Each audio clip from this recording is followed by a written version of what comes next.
Finales del siglo XI. El mundo que rodea el Mediterráneo es un mosaico de civilizaciones extraordinarias, cada una convencida de su propia supremacía. En el este, el Imperio Bizantino, al que sus habitantes aún llaman Imperio Romano, es un faro de cultura milenaria. Su capital, Constantinopla, es la ciudad más grande y rica del mundo, un centro de comercio, diplomacia y fe ortodoxa.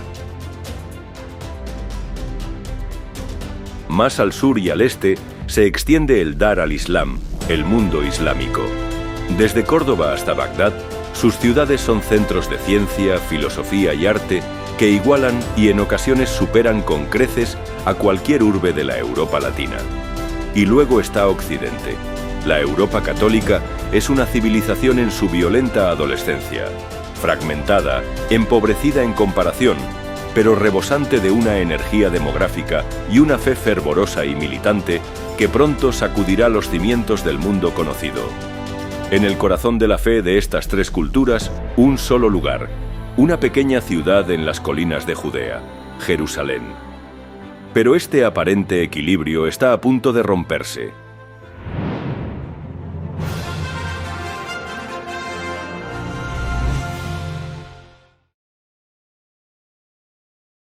En el año 1071, en la llanura de Manzikert, el ejército bizantino fue aniquilado por los turcos selyúcidas, una nueva y formidable potencia surgida de las estepas de Asia. En los 20 años siguientes, los turcos conquistaron Anatolia, el corazón agrícola y militar del imperio. Para el año 1095, el emperador en Constantinopla, Alejo I Comneno, un brillante general y astuto diplomático que había ascendido al trono en medio del caos, se enfrenta a la extinción de su imperio. Mi padre, el emperador, heredó una tormenta. No era una tormenta de lluvia y viento, sino de acero y ambición. Una que amenazaba con desmembrar el último vestigio del Imperio Romano. El imperio que una vez extendió desde las columnas de Hércules hasta las arenas de Persia, se encontraba ahora acorralado, sus fronteras sangrando por 1000 heridas. Desde el norte, los pechenegos, como lobos hambrientos, cruzaban el Danubio, saqueando nuestras fronteras, dejando a su paso un rastro de cenizas y desesperación. Desde el oeste, los normandos de Roberto Guiscardo, demonios insaciables con una sed insaciable de conquista, atacaban nuestras provincias en el Adriático, amenazando incluso la propia capital. Y en el este, la herida más profunda, la que aún supuraba. Los turcos selyúcidas se habían bebido Anatolia, el corazón de nuestras tierras, la cuna de nuestros ejércitos y el granero de nuestro pueblo. Lo que una vez fue una tierra fértil y vibrante, ahora era solo un desierto de ruinas y desesperación. Un vasto territorio perdido que nos separaba del resto del mundo civilizado. Mi padre, un hombre de hierro y voluntad inquebrantable, pasó toda su vida en la silla de montar, corriendo de una frontera a otra para apagar fuegos. Cada victoria era pírrica, cada avance, un paso hacia un nuevo desafío. Sus ejércitos, mermados y agotados por décadas de guerra incesante, por las traiciones internas y las invasiones externas, no bastarían para reconquistar lo perdido. Lo sabía. La verdad era un peso aplastante sobre sus hombros, una carga que solo un emperador podía soportar. Estábamos solos. La gloria de Roma, la sabiduría de Bizancio, todo parecía desvanecerse ante la cruda realidad de nuestra vulnerabilidad. Durante mucho tiempo, consideró pedir ayudas a los latinos, a esos reinos occidentales que hablaban de una fe común, la fe de Cristo, pero vivían bajo leyes distintas, con costumbres ajenas y una mentalidad que a menudo nos resultaba incomprensible. Había oído hablar de su destreza en la guerra, de la fuerza bruta de sus caballeros acorazados, capaces de romper cualquier línea enemiga con una carga devastadora. Pero también conocía su carácter, incontrolable, ávido, incapaz de comprender la sutileza de nuestra diplomacia milenaria, la complejidad de nuestro imperio. Recurrir a ellos era invocar a un espíritu poderoso y ciego, una fuerza que, si bien podría salvarnos de la aniquilación, también podría devorarnos, dejando a Bizancio irreconocible. Pero cuando todas las demás puertas se han cerrado, cuando el abismo se abre a tus pies, un emperador debe llamar a la que queda, por peligrosa que sea, y así lo hizo, enviando embajadores a Occidente, con la esperanza de que la cristiandad respondiera a su llamado. La petición de Alejo, solicitando un cuerpo de mercenarios de élite, llega a Italia en un momento crucial. El Papa, Urbano II, es un hombre inmerso en una lucha titánica por el poder contra el emperador del Sacro Imperio Romano Germánico, Enrique IV. La llamada querella de las investiduras es una batalla por decidir quién es la máxima autoridad de la cristiandad. Urbano, un hombre de visión política y fervor religioso, ve en la misiva de Alejo no una simple petición de ayuda, sino una oportunidad enviada por la providencia. El 27 de noviembre de 1095, en un campo abierto en Clermont, Francia, ante una multitud de obispos, nobles y gentes del pueblo, el Papa Urbano II pronuncia el sermón más influyente de la Edad Media. Transforma la petición de Alejo en algo totalmente nuevo, no una campaña de mercenarios, sino una peregrinación armada, una guerra santa para liberar Jerusalén, una empresa en la que todos, ricos y pobres, podían participar para la remisión de sus pecados. Oh raza de los francos, raza elegida y amada por Dios. Desde los confines de Jerusalén y desde la ciudad de Constantinopla nos ha llegado una grave noticia. Una raza maldita, completamente ajena a Dios, ha invadido las tierras de esos cristianos y las ha despoblado con la espada, el pillaje y el fuego. ¿A quién pues le incumbe la tarea de vengar esta injusticia y de reconquistar ese territorio? Si no es a vosotros. Esta tierra que habitáis, rodeada por el mar y por picos montañosos, es demasiado estrecha para vuestra gran población. Dejad de devoraros unos a otros en guerras.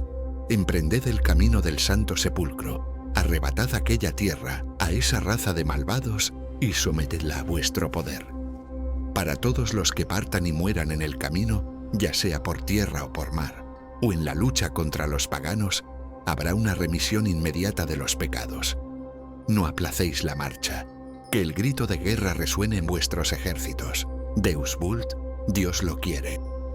La respuesta superó todos los cálculos de Urbano. No fueron solo los caballeros y los nobles quienes respondieron. La idea de la cruzada prendió fuego en la imaginación del pueblo llano, azotado por años de malas cosechas, enfermedades y una violencia feudal sin fin.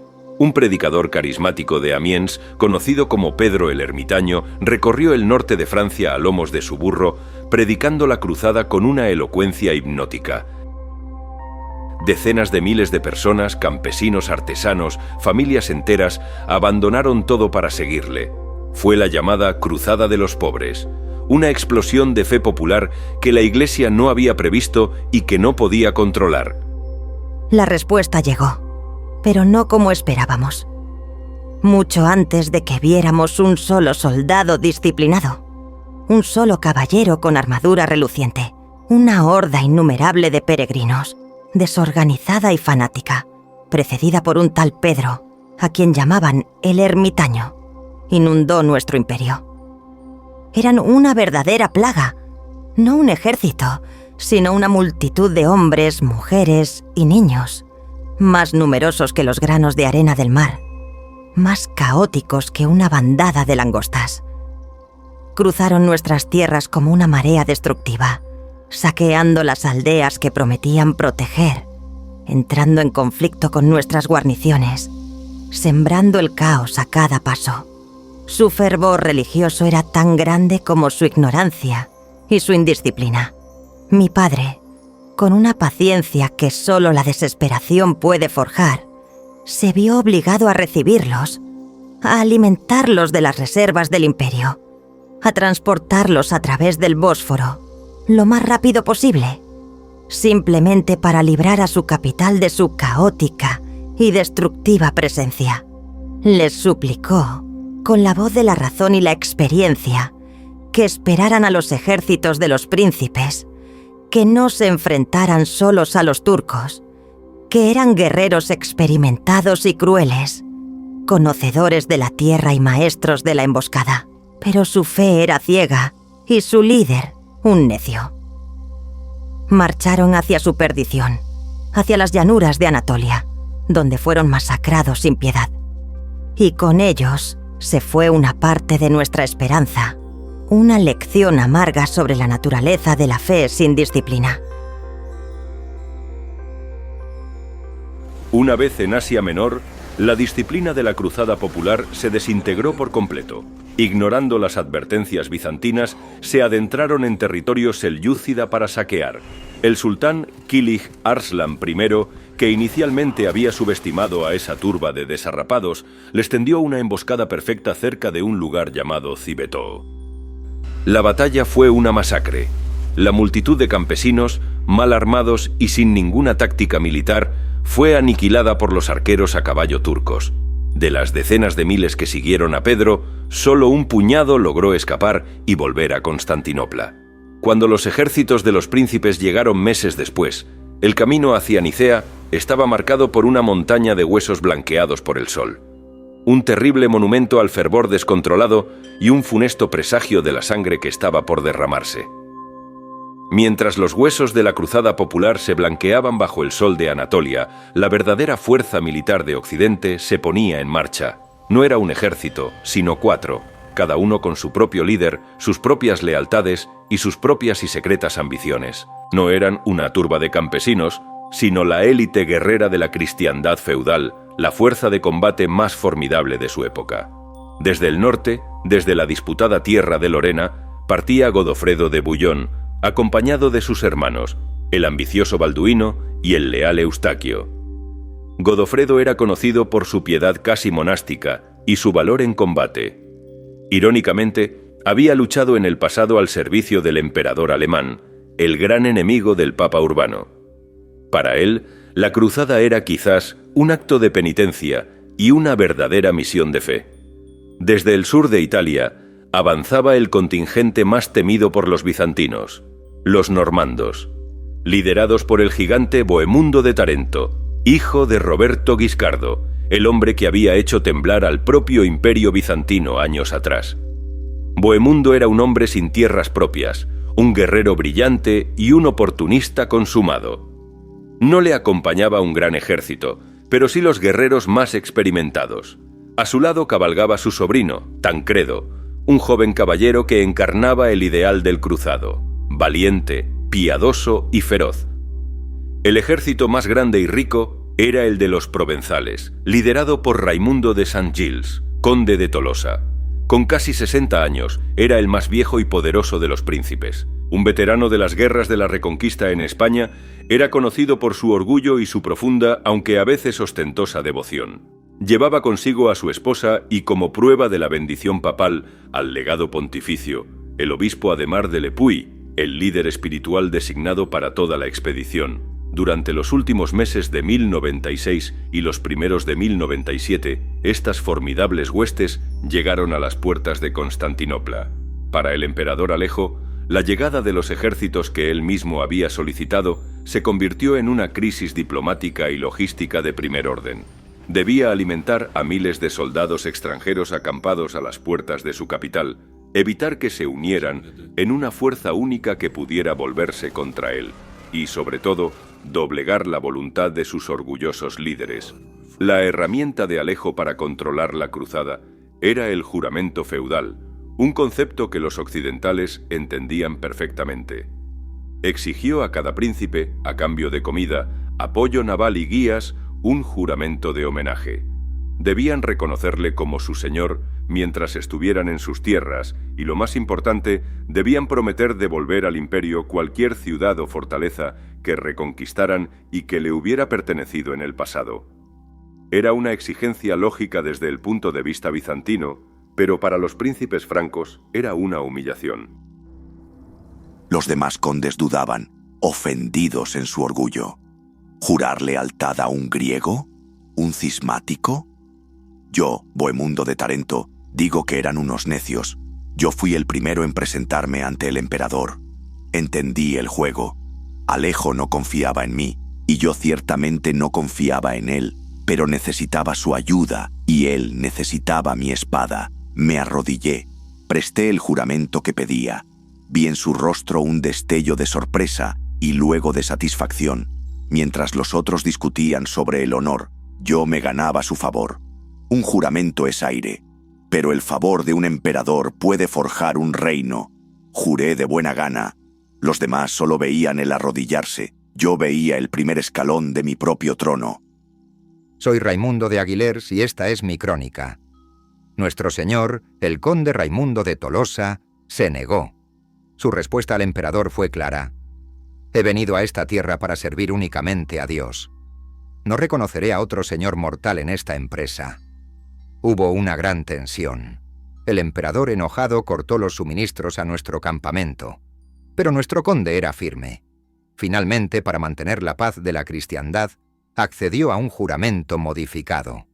No juró homenaje, pero sí prometió respetar la vida y el honor del emperador y no actuar en su contra. Fue el único de los grandes príncipes que no se convirtió en vasallo del griego. Su honor y su devoción a Dios permanecieron intactos. Pero mi padre no era cualquier otro hombre. Manejó a esos bárbaros orgullosos con una habilidad consumada, una mezcla de astucia, generosidad y firmeza, que solo él poseía. Comprendía sus motivaciones, sus debilidades y sus fortalezas. A Godofredo de Bouillon, el más honorable y piadoso de todos, lo colmó de regalos de oro y sedas, de provisiones y promesas, hasta que cedió, atando su lealtad con lazos de oro y respeto. Su juramento de vasallaje fue un hito crucial. Al intratable Raimundo de Saint-Gilles, conde de Tolosa, un hombre de orgullo inquebrantable y una obstinación legendaria, lo aisló y lo halagó, reconociendo su rango y su piedad, convirtiendo su hostilidad inicial en una especie de amistad cautelosa, una alianza frágil pero necesaria. Y a Bohemundo de Tarento, el más peligroso y ambicioso de todos, un normando astuto y un viejo enemigo del imperio, lo vigilaba día y noche, sabiendo que su sonrisa ocultaba una daga, que su lealtad era tan volátil como el viento. Mi padre sabía que Bohemundo buscaba un reino propio en Oriente, y jugó con esa ambición, prometiendo lo que era necesario para asegurar su cooperación, siempre con la cautela de quien sabe que está tratando con un depredador.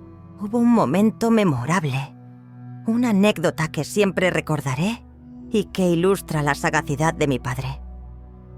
Durante una audiencia formal en el Gran Palacio, un conde franco de menor rango, llevado por su insolencia y su ignorancia de nuestras costumbres y la majestuosidad de la corte imperial, se sentó en el trono del emperador. Un acto de audacia sin precedentes. El escándalo fue palpable. Los dignatarios bizantinos, con sus túnicas de seda y sus rostros impasibles, se quedaron sin aliento, listos para la furia imperial, esperando un castigo ejemplar. Pero mi padre no dijo nada. Simplemente sonrió, una sonrisa enigmática que ocultaba 1000 pensamientos, una mezcla de diversión y desprecio. Más tarde, a través de un intérprete, le advirtió amablemente al hombre que en la batalla contra los turcos era mejor no estar en la vanguardia, pues el trono era un lugar peligroso. Comprendía su mentalidad, su orgullo simple y su falta de malicia real, su ignorancia de la etiqueta imperial. Sabía cuándo ser generoso, cuándo ser firme y cuándo usar el ingenio. Era un maestro de la diplomacia, un estratega no solo en el campo de batalla, sino en el salón del trono, donde las palabras eran armas tan afiladas como las espadas. Uno por uno, tras semanas de tensas negociaciones, banquetes fastuosos y amenazas veladas, todos los príncipes prestaron sus juramentos. Satisfecho y aliviado de tener a esos ejércitos impredecibles fuera de su capital, Alejo cumplió su parte del trato. Su flota transportó a la totalidad del ejército cruzado a través del Bósforo, a la orilla asiática. La primera fase de la cruzada había terminado. Habían sobrevivido al laberinto de la diplomacia bizantina. Ahora, ante ellos, se extendía la tierra del enemigo. La Guerra Santa estaba a punto de comenzar en serio. Soy un simple caballero en esta gran empresa al servicio de Bohemundo de Tarento. Y mi obra, que será conocida como La Gesta Francorum, relata los hechos que viví. Finalmente, cruzamos el brazo de San Jorge y entramos en la tierra de los turcos. El emperador nos había provisto de un mercado abundante, donde podíamos comprar todo lo que necesitábamos. Dejamos atrás la gran ciudad y todas sus riquezas. Nuestros corazones ya no miraban hacia atrás, sino hacia adelante. Ante nosotros estaba el camino a Nicea, y mucho más allá, el camino a Jerusalén. Estábamos listos para cumplir el voto que le habíamos hecho a Dios. Primavera de 1097. El gran ejército de los príncipes, unido por primera vez, avanza hacia su primer objetivo, Nicea. No es una fortaleza cualquiera, es la capital del sultanato de Rum, el símbolo del poder selyúcida en Anatolia. Su sultán, Kilij Arslan I, un guerrero joven y audaz, observa su llegada con confianza. Ya había aniquilado a una horda de francos el año anterior. No tenía motivos para pensar que esta vez sería diferente. Yo, Kilij Arslan, dejé a mi familia y mi tesoro dentro de las murallas de Nicea, mi capital. ¿Qué podía temer de esos bárbaros divididos? Las noticias de sus disputas en Constantinopla me habían llegado. Imaginé que su ejército se desangraría contra mis muros o se disolvería por sus propias rencillas. Partí hacia el este para resolver una disputa con mis vecinos danisméndidas. Fue el error de cálculo que me costó un reino. Los cruzados pusieron sitio a la ciudad, sus campamentos rodeando las imponentes murallas, pero pronto descubrieron que Nicea no podía ser aislada por completo. Por el gran lago Ascanio, la ciudad recibía suministros y refuerzos sin cesar. Al enterarse del asedio, Kilij Arslan regresó a toda prisa y lanzó un feroz ataque contra el contingente del sur, liderado por Raimundo de Tolosa. La batalla que siguió fue un terrible despertar para el sultán. En mi crónica La Gesta Francorum, relataré lo que sucedió. Los turcos cargaron contra nosotros con gran estruendo, disparando sus flechas. Pero por la gracia de Dios, esta vez estábamos preparados. Nuestros caballeros, acorazados y disciplinados, contraatacaron en una carga tan poderosa que los turcos, que no esperaban tal resistencia, rompieron filas y huyeron. Ese día, cortamos muchas de sus cabezas y las lanzamos con nuestras catapultas por encima de los muros, para que los defensores de la ciudad vieran el destino de su sultán. Derrotado, Kilij Arslan se retiró, dejando Nicea a su suerte. Fue entonces cuando el emperador Alejo ejecutó su jugada maestra. En un increíble despliegue logístico, ordenó a sus ingenieros que transportaran barcos de su flota por tierra, sobre rodillos, a través de las colinas, hasta botarlos en el lago Ascanio. Sin esperanza de recibir ayuda, la guarnición turca se rindió, pero no a los cruzados, sino directamente al general bizantino. Una mañana de junio, los príncipes se despertaron para ver los estandartes imperiales ondeando en las torres. Alejo había recuperado una ciudad vital, evitando un saqueo que la habría destruido y una masacre que habría endurecido la resistencia turca. Fue un triunfo de la diplomacia, pero para los soldados francos fue una amarga traición. Los latinos, a pesar de su valor indudable en el combate, a pesar de su ferocidad en la carga, carecían de la paciencia y la estrategia para un asedio prolongado. Su impetuosidad los hacía grandes en la carga, en el choque frontal, pero débiles en la espera, en la disciplina necesaria para una campaña sostenida. La ciudad de Nicea, la antigua capital selyúcida, era un objetivo crucial, una puerta de entrada a Anatolia y una amenaza constante para la capital. Los cruzados la sitiaron, pero su impaciencia crecía con cada día que pasaba sin una victoria decisiva. Viendo esto, mi padre, el emperador, concibió un plan que solo él podría haber ideado.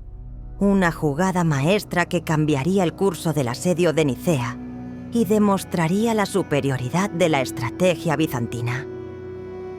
Mientras los francos atacaban los muros con arietes y escaleras, mi padre ordenó la construcción y el transporte secreto de una flota de barcos, pieza por pieza, a través de las montañas, desde el mar de Mármara hasta el lago Ascanio, sobre cuyas orillas se asentaba Nicea.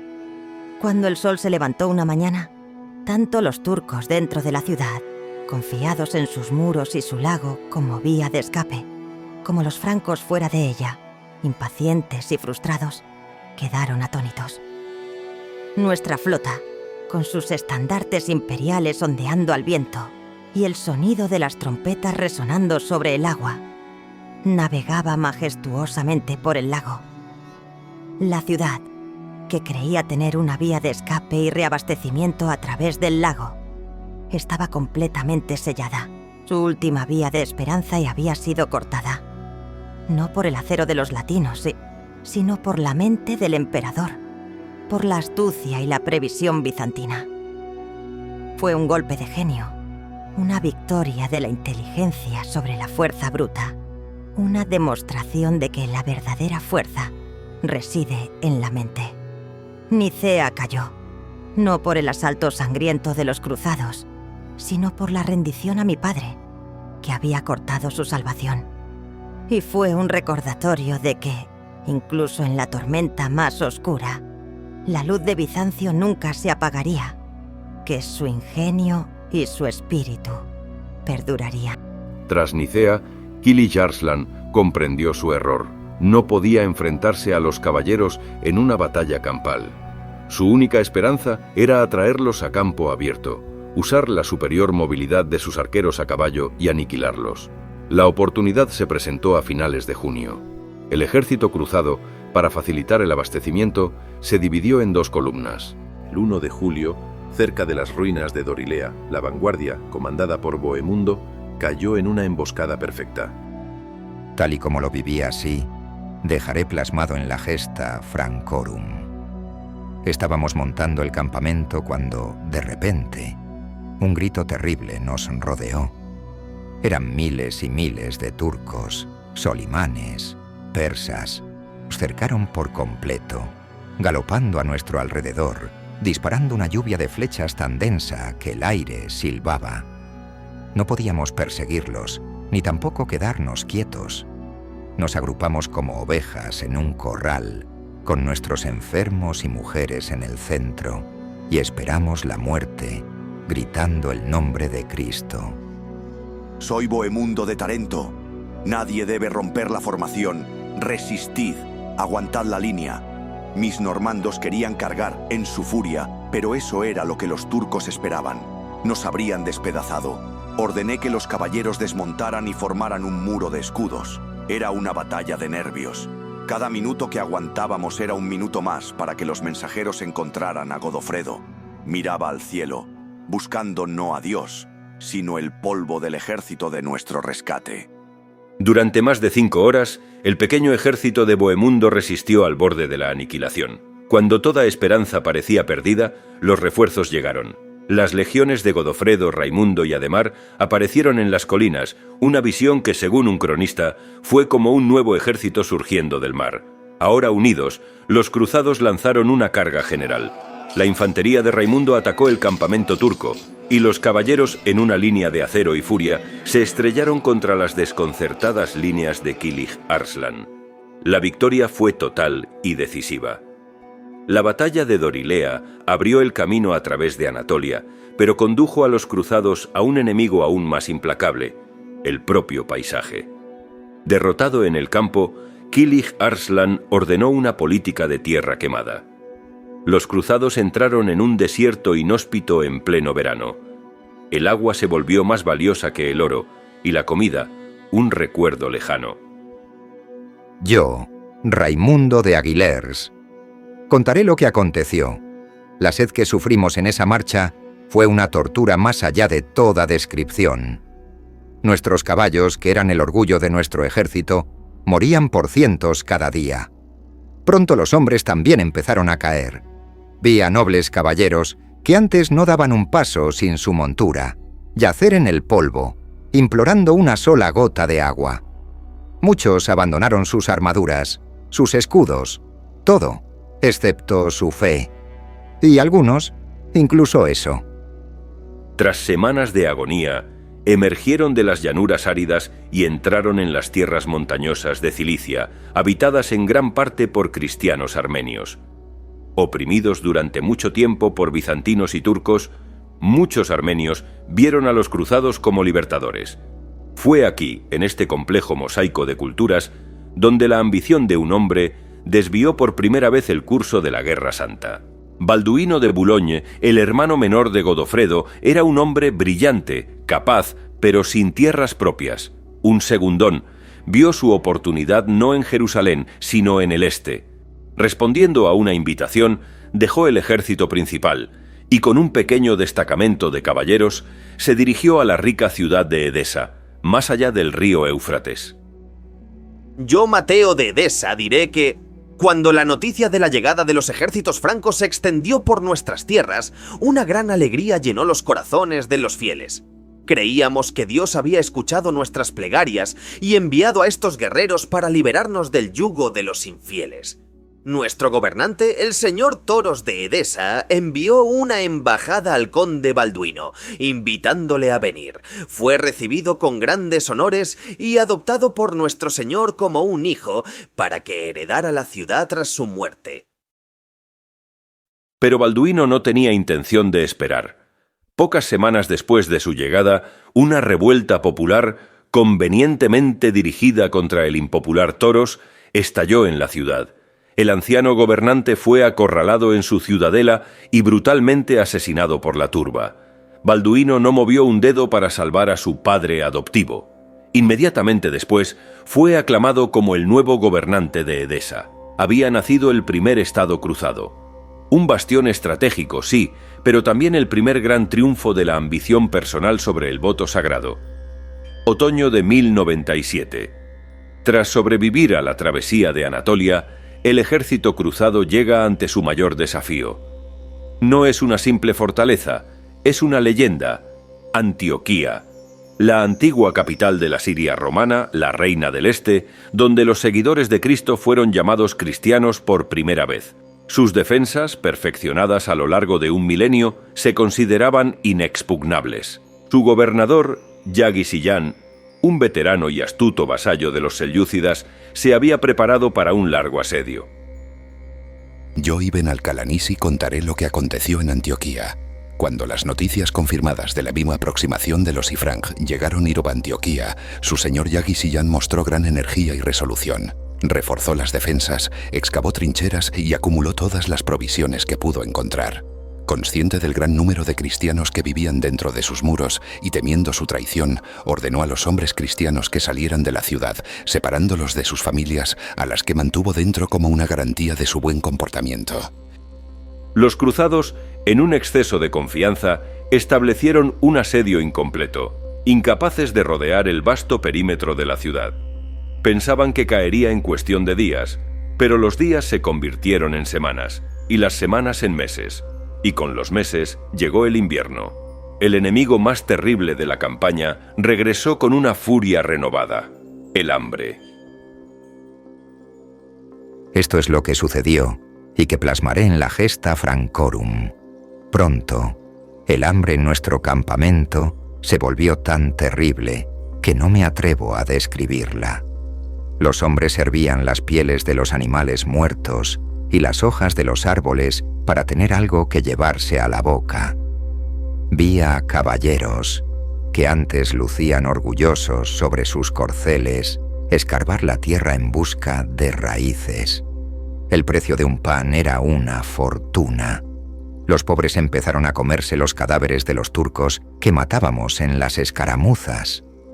La muerte estaba en todas partes, no solo por la espada del enemigo, sino en nuestras propias tiendas, en silencio. La desesperación provocó deserciones, Incluso Pedro el ermitaño, el hombre que había encendido la llama de la cruzada popular, intentó huir en la oscuridad, solo para ser capturado y devuelto ignominiosamente al campamento. Mientras tanto, los emires musulmanes de la región, aunque rivales entre sí, intentaron romper el asedio. Un ejército de Damasco fue derrotado. Luego, uno de Alepo. Cada victoria cruzada era un milagro de valor, pero apenas aliviaba su sufrimiento. En medio de este caos, el contingente bizantino, comandado por el general Tatiquios, abandonó el asedio. Su partida, justificada por la necesidad de buscar refuerzos y comida, sería recordada por los cruzados como un acto de cobardía y traición. Para Bohemundo fue la excusa perfecta que estaba esperando. Yo, Bohemundo, los vi flaquear. Raimundo, el viejo zorro, hablaba de retirarse a los puertos. Godofredo rezaba por un milagro. Los milagros no conquistan ciudades. La astucia, sí. Mis espías encontraron una debilidad, no en las murallas de Antioquía, sino en el corazón de un hombre, un capitán armenio llamado Firuz, resentido con Yagis y Yan. Le prometí una montaña de oro y mi amistad eterna. A cambio, me prometió la torre que custodiaba. Antes de actuar, reuní a los príncipes. El emperador nos ha abandonado, les dije. Su traición anula nuestro juramento. Les hice prometer que si era yo quien tomaba la ciudad, sería mía. Presos del hambre y la desesperación, aceptaron.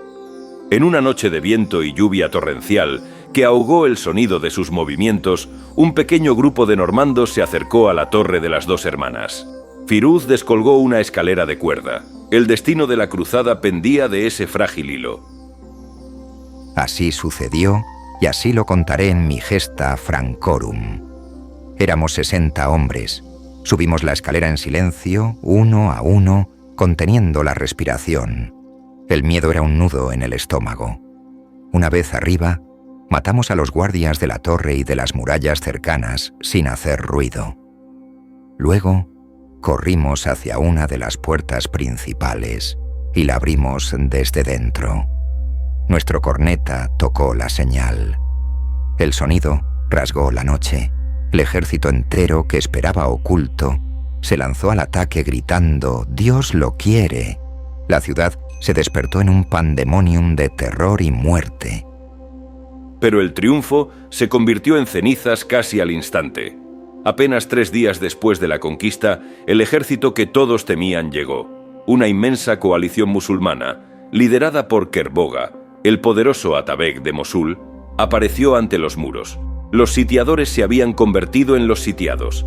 Ahora estaban atrapados dentro de una ciudad devastada, sin apenas comida, y enfrentándose a un enemigo 10 veces superior en número. La situación había pasado de desesperada a apocalíptica.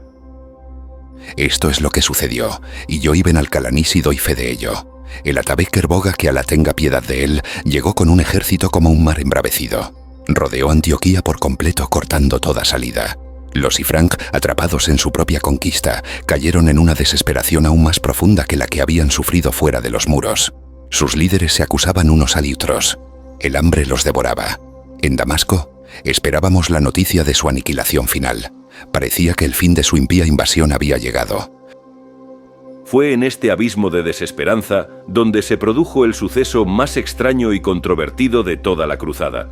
Un campesino provenzal, pobre y analfabeto, llamado Pedro Bartolomé, comenzó a afirmar que San Andrés se le aparecía en sueños, revelándole el paradero de la mismísima lanza sagrada que había perforado el costado de Cristo en la cruz.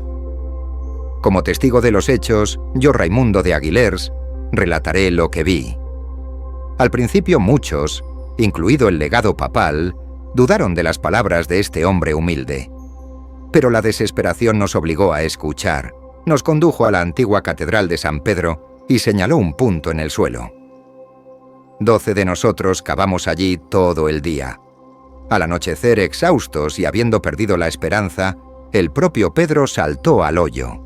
Y tras unos instantes de oración, oímos un grito. Cuando salió, sostenía en sus manos la punta de una lanza. Un gozo celestial y un torrente de lágrimas recorrieron nuestras filas. Dios no nos había abandonado. nos había enviado una señal inequívoca. ¿Milagro divino o un fraude piadoso para levantar la moral? Nunca lo sabremos, pero su efecto fue inmediato y eléctrico. La noticia recorrió el ejército. El hambre fue olvidada. El miedo fue reemplazado por un fervor fanático. Los cruzados, transformados de víctimas a mártires, tomaron una decisión suicida. En lugar de esperar a morir de hambre, saldrían de la ciudad y atacarían al inmenso ejército de Kerboga. Esto es lo que vi y lo plasmaré así en mi obra Gesta Francorum. Salimos por la puerta del puente, en formación de batalla, cantando las letanías de los santos. Éramos tan pocos y nuestros caballos tan flacos que los turcos en las colinas se reían y se burlaban de nosotros. Pero cuando nuestro primer batallón cargó, con la santa lanza brillando al sol, ocurrió un milagro. Los emires de Kerboga, que lo odiaban y desconfiaban de él, vacilaron. Su línea se rompió. Huyeron ante nosotros como un rebaño de ovejas ante los lobos. En cuestión de horas, el ejército que iba a destruirnos se había desintegrado. Su campamento, lleno de comida, mujeres, oro y caballos, fue nuestro.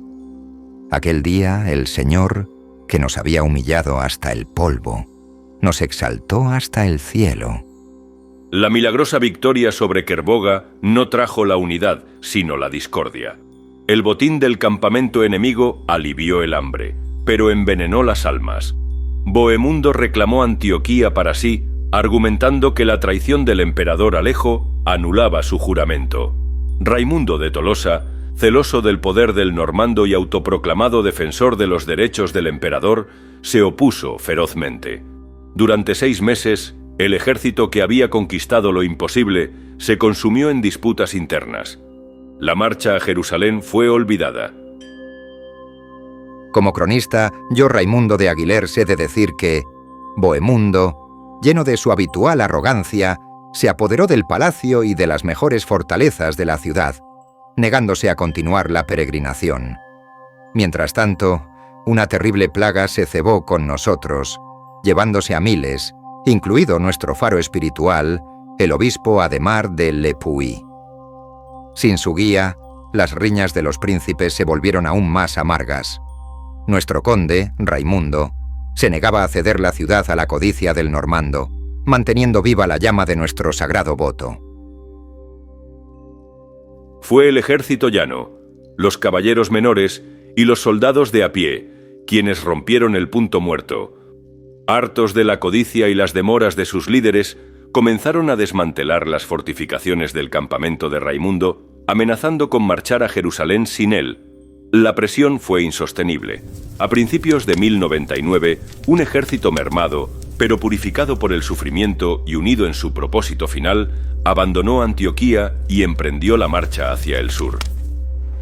El viaje a lo largo de la costa fenicia fue rápido. Los emires locales, aterrorizados por la reputación de los francos tras la caída de Antioquía, prefirieron ofrecerles mercados y tributos a enfrentarse a ellos.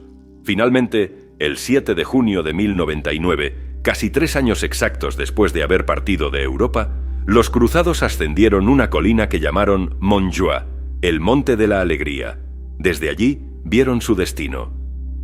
De esta manera acontecieron los hechos que plasmaré en mi obra Gesta Francorum. Cuando alcanzamos la cima de la colina y vimos por primera vez los muros y torres de la ciudad santa, una emoción indescriptible se apoderó de nosotros. Muchos cayeron de rodillas, llorando de alegría. Otros besaban la tierra que sus pies pisaban. Después de tanto sufrimiento, de tanta muerte, de tanto anhelo, allí estaba Jerusalén, el lugar donde nuestro Señor había caminado, había muerto y había resucitado.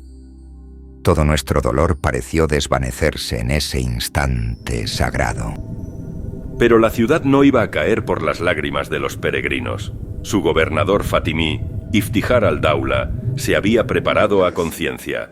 Había envenenado los pozos de los alrededores, expulsado a la población cristiana y reforzado las defensas.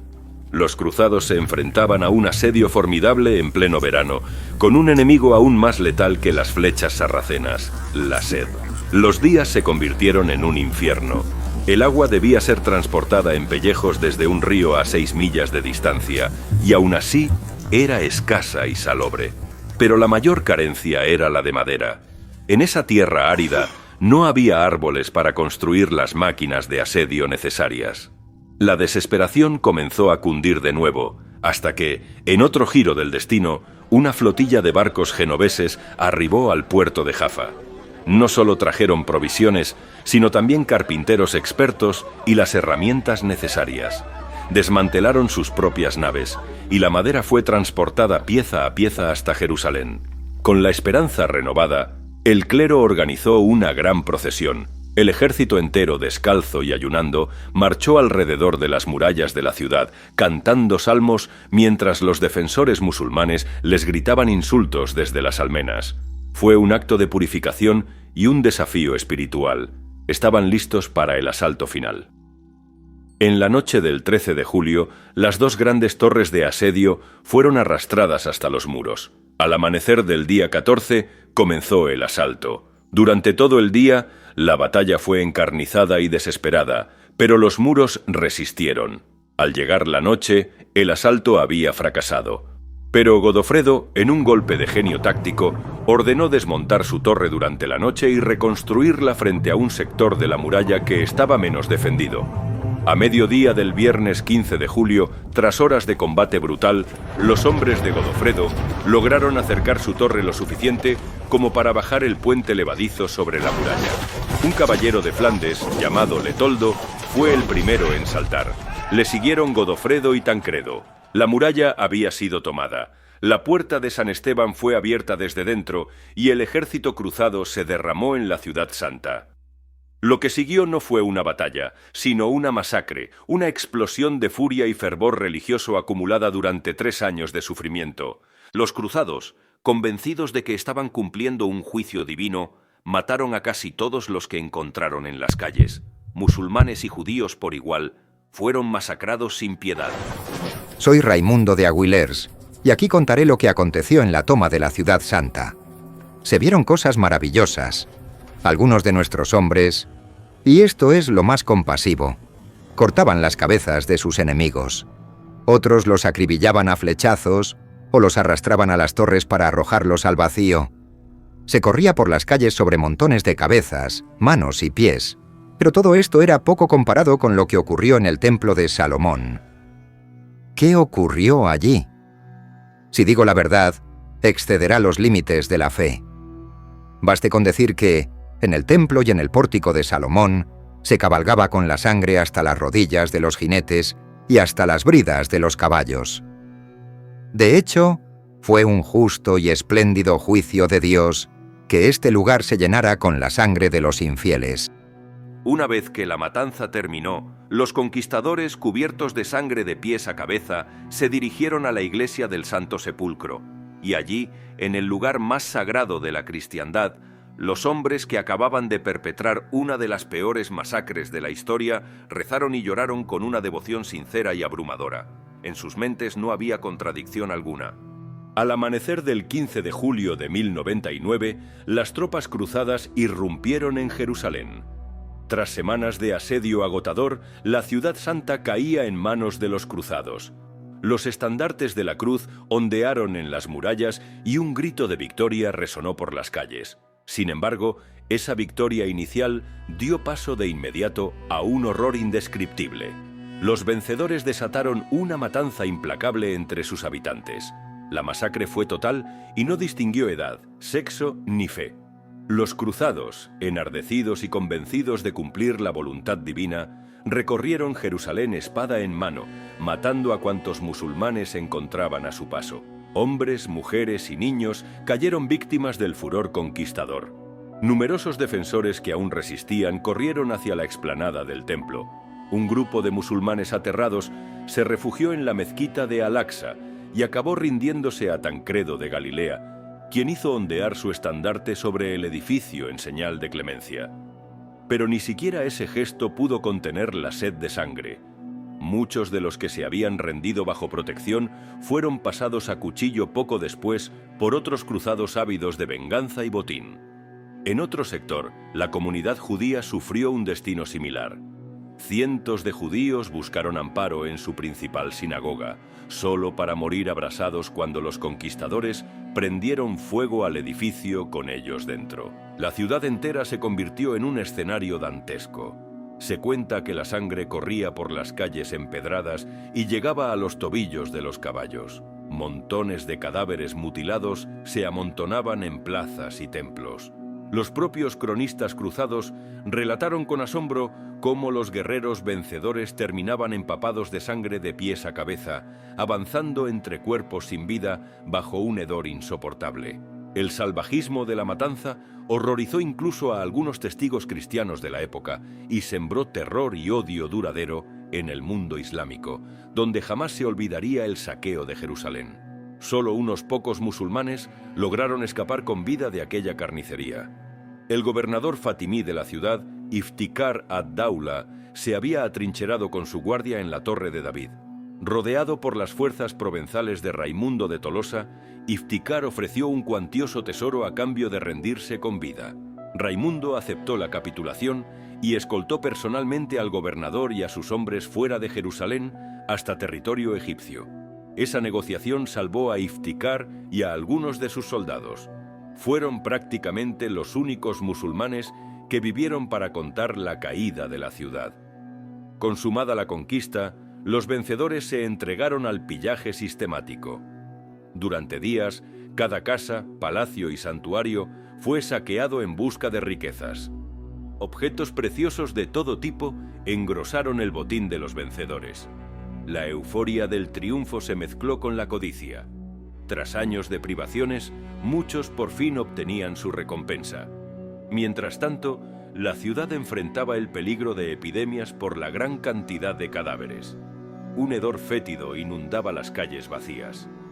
Para evitar epidemias, los cruzados obligaron a los prisioneros musulmanes a acarrear los cuerpos fuera de las murallas y quemarlos en grandes piras. Tras aquella macabra tarea, los cautivos fueron ejecutados sin contemplaciones, poniendo así fin a la matanza.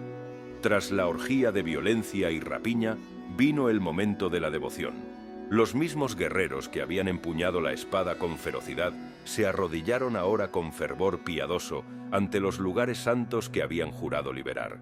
En cuanto cesó la matanza, los cruzados, descalzos y entre lágrimas, acudieron en procesión a la iglesia del Santo Sepulcro. Ante la tumba de Cristo entonaron cánticos de alabanza, agradeciendo a Dios por la victoria. Aquella combinación de fervor espiritual y brutalidad terrenal marcó profundamente el carácter de la conquista. Los cruzados estaban convencidos de que Jerusalén les había sido entregada por designio divino y veían su crueldad como un castigo justo a los infieles que habían profanado la ciudad santa. En las semanas inmediatamente posteriores a la toma de Jerusalén, los líderes de la cruzada debían tomar una decisión política crucial: quién gobernaría la ciudad conquistada y los territorios circundantes. Sin un gobierno tras la caída del dominio fatimí, era necesario instaurar una nueva autoridad cristiana. Inicialmente, muchos se fijaron en Raimundo de Tolosa, veterano líder provenzal, para encabezar el gobierno de la ciudad. Para sorpresa general, Raimundo rechazó la corona de Jerusalén. Quizá por humildad religiosa o quizá por cálculo político, en todo caso, no quiso proclamarse monarca en la ciudad de la Pasión de Cristo. En cualquier caso, su negativa abrió paso a otra candidatura. El favor de los varones y caballeros se orientó entonces hacia Godofredo de Bouillon. Godofredo se había destacado por su valentía durante el asedio, fue de los primeros en escalar las murallas, y gozaba de respeto entre las tropas por su carácter devoto y justo. Una semana después de la victoria, el 22 de julio, Godofredo fue elegido por consenso como líder y protector de Jerusalén. Pero al igual que Raimundo, rehusó asumir el título de rey en la ciudad santa. Profundamente religioso, declaró que no llevaría una corona de oro donde Cristo había llevado una corona de espinas. En lugar de Rey de Jerusalén, prefirió el título de Advocatus Sancti Sepulcri, es decir, Defensor del Santo Sepulcro. Aún sin título real, Godofredo tomó las riendas del gobierno como máxima autoridad del naciente reino de Jerusalén. La elección de Godofredo no estuvo libre de tensiones. Raimundo de Tolosa, al verse relegado, se mostró resentido. Tardó en ceder el control de la Torre de David, la fortaleza clave de Jerusalén, y Godofredo hubo de presionarlo para que la entregara. Pocos días después, Raimundo decidió abandonar la ciudad. Partió a comienzos de agosto bajo pretexto de peregrinar al río Jordán, pero en realidad buscaba nuevas conquistas en la costa siria. Ya no regresaría a Jerusalén, terminaría dirigiéndose al norte, donde tiempo después tomaría la ciudad de Trípoli. Con Godofredo a la cabeza, los cruzados empezaron a organizar la administración de la ciudad. Un paso clave fue asegurar el control religioso. El clero latino nombró a Arnulfo de Choques como primer patriarca de Jerusalén, desplazando al patriarca griego anterior. Pocos días después, Arnulfo afirmó haber descubierto en la ciudad una reliquia de la Vera Cruz. Este hallazgo exaltó el ánimo de los cruzados y reforzó su convicción de que la victoria contaba con el favor de Dios. Mientras los francos se afianzaban en Jerusalén, los estados musulmanes de la región reaccionaban con estupor y furia. La noticia de la caída de Al-Quds, Jerusalén, y de la masacre subsiguiente se propagó rápidamente por el mundo musulmán. El visir fatimí de Egipto, Al-Afdal Shahanshah, movilizó de inmediato un gran ejército para contraatacar. A finales de julio, sus tropas acamparon cerca de Ascalón, al sudoeste de Jerusalén, preparándose para marchar sobre la ciudad. Al enterarse de la amenaza, Godofredo de Bouillon reunió a todos los caballeros que pudo, incluso algunos que ya se disponían a zarpar de regreso a Europa, y decidió salir al encuentro del enemigo antes de que éste cercara Jerusalén. A comienzos de agosto, la pequeña hueste cruzada avanzó hacia el sur con la reliquia de la Vera Cruz alzada al frente, decidida a presentar batalla. El choque decisivo ocurrió el 12 de agosto de 1099, en las afueras de Ascalón. Aprovechando la oscuridad antes del amanecer, los cruzados atacaron por sorpresa el campamento fatimí y lograron una victoria fulminante. Presos del pánico, los soldados egipcios huyeron en desbandada. Muchos cayeron durante la persecución, otros trataron de esconderse o escapar hacia el mar. El visir Al-Afdal apenas logró huir con vida, abandonando su estandarte y su inmenso campamento con todas sus provisiones y riquezas. En cuestión de horas, el gran ejército de Egipto quedó aniquilado y la amenaza sobre Jerusalén se desvaneció. La victoria de Ascalón dejó en manos de los cruzados un botín considerable. Los almacenes del campamento enemigo contenían abundantes víveres, animales de carga, armas y oro, recursos necesarios para los nuevos amos de Jerusalén. Sin embargo, los francos no aprovecharon la ocasión de tomar la ciudad de Ascalón. Surgieron desavenencias entre sus caudillos sobre quién debía ocuparla, y al no lograr acuerdo, optaron por retirarse.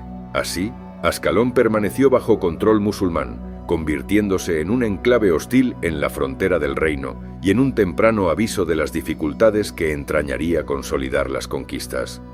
Con Jerusalén a salvo, la mayoría de los cruzados dio por cumplido su voto y emprendió el regreso a Europa en las semanas siguientes. La inmensa hueste que había sitiado la ciudad santa se redujo a un puñado de soldados. Muchos grandes señores partieron con sus mesnadas, llevándose su parte del botín y de la gloria obtenida. Solo un núcleo pequeño decidió quedarse, apenas unos pocos cientos de caballeros y hombres de armas bajo el mando de Godofredo de Bouillon, junto a algunos otros nobles como Tancredo de Galilea, apoyados por el patriarca Arnulfo. Este contingente mínimo sería el encargado de sostener el nuevo dominio en medio de un entorno adverso. Tras la caída de Jerusalén en 1099, los cruzados vencedores debían organizar un gobierno duradero en Tierra Santa. El primer gobernante de la ciudad santa fue Godofredo de Bouillon, quien prefirió el humilde título de Defensor del Santo Sepulcro en lugar de proclamarse rey. Pese a su devoción y coraje personal, Godofredo carecía de grandes dotes de gobierno. Entró en disputas con algunos caudillos cruzados por celos y, movido por su piedad, cedió excesivo poder político al patriarcado de Jerusalén. Su mandato fue breve, apenas un año, pero sirvió para sentar las bases de un reino cristiano en Oriente. A su muerte en 1100, Godofredo fue sucedido por su hermano Balduino de Boulogne, antiguo conde de Edesa, cuya llegada marcó la verdadera consolidación del nuevo estado.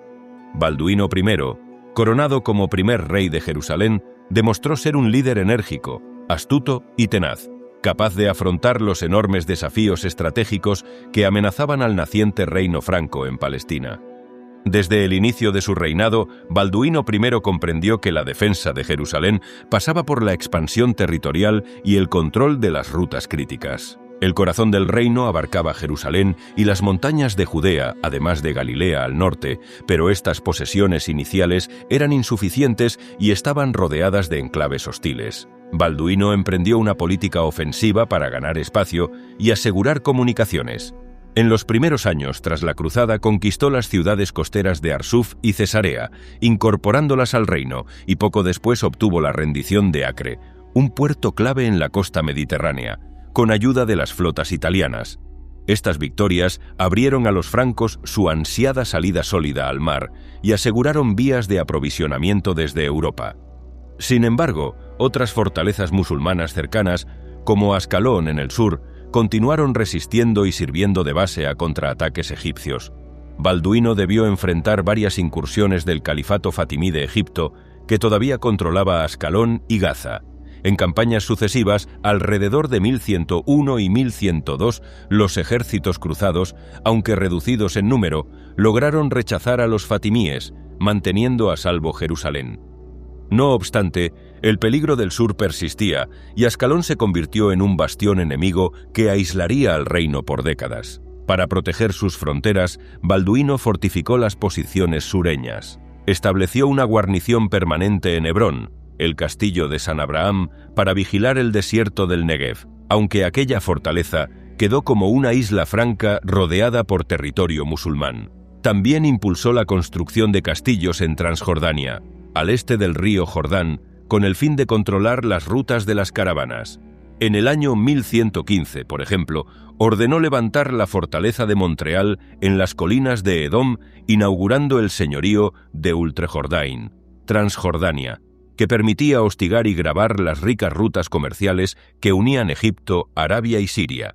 De este modo, mediante la fundación de plazas fuertes avanzadas, Balduino I intentó asegurar las comunicaciones terrestres y desviar en beneficio franco parte del tráfico mercantil de la región.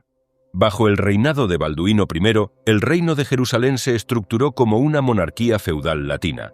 El rey, instalado en Jerusalén pero frecuentemente en campaña, repartió territorios entre sus principales caballeros para garantizar la defensa de un país extenso y escasamente poblado por francos. Surgieron así los primeros feudos vasallos del reino. Al norte, alrededor del mar de Galilea, se instituyó el Principado de Galilea, con centro en Tiberíades, originalmente concedido al caudillo Tancredo de Hauteville, aunque éste pronto marchó a buscar gloria en Antioquía, siendo reemplazado por Hugo de Santomer. En la franja costera occidental se creó el Condado de Jaffa, encargándose a sus titulares la custodia del vital puerto de Jaffa y del acceso marítimo a la capital. Conforme la reconquista avanzó por la costa fenicia, Balduino también otorgó en feudo las nuevas ciudades tomadas, por ejemplo, Sidón y Tiro, esta última conquistada en décadas posteriores, durante el reinado de su sucesor, que pasaron a manos de señores francos bajo la soberanía del rey de Jerusalén. Igualmente, el estratégico señorío de Ultrejordain, con Montreal y luego Kerak, como bastiones en el desierto transjordano, fue confiado a nobles leales, destinados a vigilar las caravanas y contener a las tribus beduinas del este. Todos estos dominios, junto con otros enclaves menores, formaron un mosaico feudal. Sus señores administraban justicia local y aportaban tropas al monarca, mientras que el rey conservaba ciertos territorios en dominio directo, como Jerusalén, Belén y más tarde Acre, y lideraba el ejército común. Cabe señalar que en Palestina no existía una aristocracia autóctona fuerte que disputase el poder a los recién llegados, ya que muchos musulmanes huyeron o fueron expulsados de las zonas conquistadas, y la población cristiana nativa había vivido sometida sin estructuras nobiliarias propias. Esto facilitó que la nobleza franca implantase sus costumbres e instituciones. No obstante, el reino enfrentó graves problemas demográficos. La minoría latina gobernante era exigua y sufría alta mortalidad por el clima, las enfermedades y la continua guerra. Para sostener el reino, hicieron falta refuerzos constantes de Europa, oleadas de nuevos cruzados y colonos, así como la integración de las órdenes militares religiosas que comenzarían a surgir en aquellos años, la Orden del Hospital y la del Temple, entre otras, que acabarían administrando castillos y reforzando la defensa con monjes guerreros. Aun con dificultades, Balduino I logró afianzar las fronteras hasta su muerte en 1118. Para entonces, Jerusalén se había erigido en un reino sólido que servía de núcleo político y espiritual de los estados latinos de Oriente. La sucesión en Jerusalén continuó dentro de la dinastía de Boulogne. Balduino I, fallecido sin hijos, fue sucedido por su primo Balduino de Bourg, Balduino II, antiguo conde de Edesa. Este monarca reinó de 1118 a 1131, consolidó lo alcanzado y afrontó nuevas amenazas, manteniendo la unidad entre los estados cruzados. Balduino II había gobernado previamente Edesa y entendía la importancia de cooperar con los principados del norte. De hecho, tras la desastrosa batalla de Ager Sanguinis, el campo de sangre, en 1119, donde cayó gran parte de la nobleza del Principado de Antioquía, el rey de Jerusalén asumió la regencia militar de Antioquía para evitar su colapso. Durante su reinado se completó la conquista de las plazas costeras que quedaban en manos islámicas. Con apoyo de la flota veneciana, los francos tomaron Tiro en 1124, eliminando así el último puerto importante controlado por los fatimíes en Fenicia. Balduino II también favoreció el asentamiento de las órdenes militares. En su época surgió formalmente la Orden del Temple, 1119, para la defensa de los peregrinos, y presidió en 1120 el Concilio de Nablus, donde corona y clero establecieron normas para la vida moral y jurídica del reino. En el plano interno, Balduino II reforzó la estructura feudal, nombrando a nuevos varones en feudos vacantes y asegurándose de mantener la lealtad de poderosos señores. No obstante, también debió sofocar rivalidades. Por ejemplo, debió intervenir en el condado de Jaffa cuando su titular, Hugo de Le Puiset, se rebeló contra la autoridad real. Este episodio, años después, ilustraría la latente tensión entre el poder central del rey y la independencia feudal de algunos varones, una dinámica característica en el reino de Jerusalén.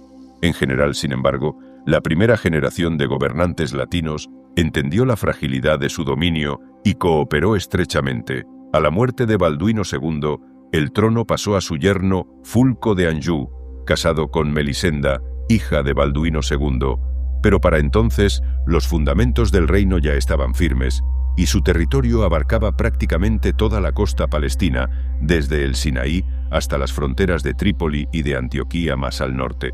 Desde el principio, los francos entendieron que no podrían implantar en Edesa un poder centralizado fuerte como en Jerusalén, pues simplemente no contaban con suficientes tropas para someter cada distrito ni con colonos para repoblar la región. En consecuencia, el gobierno del condado tomó un cariz marcadamente militar y descentralizado. Los condes francos optaron por asegurar su dominio situando guarniciones en una serie de castillos y fortalezas estratégicas, desde las cuales controlaban los caminos e imponían tributos a las ciudades y aldeas circundantes. Edesa y Turbesel, al oeste del Éufrates, fueron las dos plazas fuertes principales.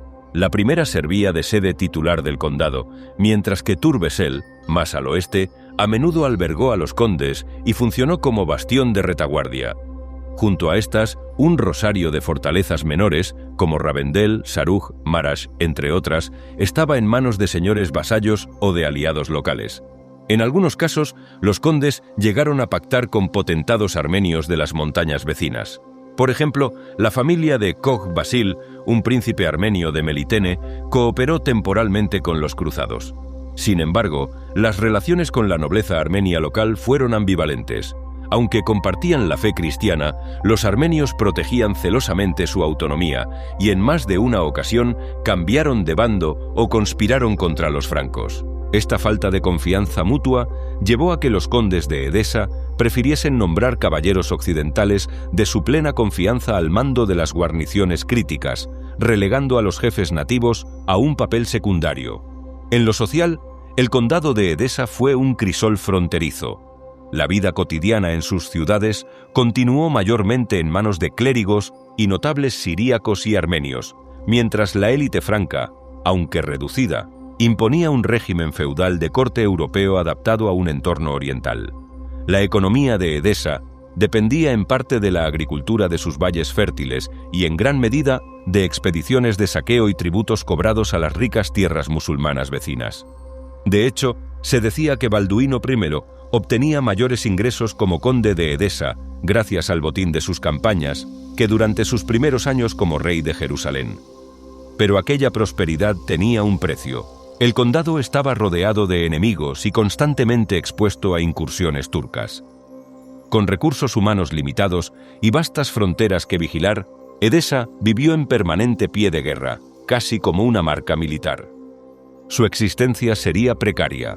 A pesar del valor de sus caballeros, la derrota franca en la batalla de Harrán, 1104, frente a los turcos seljúcidas, demostró la vulnerabilidad de Edesa y frenó para siempre los sueños de expandirse hacia el oriente mesopotámico. Aún así, durante la primera mitad del siglo XII, el condado logró sobrevivir manteniendo su utilidad como estado tapón entre los demás enclaves cristianos y las potencias musulmanas de Mesopotamia. Cabe mencionar que los reyes de Jerusalén mantuvieron un cierto vínculo de soberanía sobre Edesa. Balduino. Primero exigió vasallaje a Balduino II cuando éste tomó el condado, y más adelante Balduino II, ya como rey, hizo lo propio con su sucesor en Edesa, Joscelino de Courtenay. En la práctica, la lejanía hacía que el conde de Edesa actuara con bastante independencia, pero estas relaciones de vasallaje subrayaban la idea de una cristiandad franca unida en ultramar.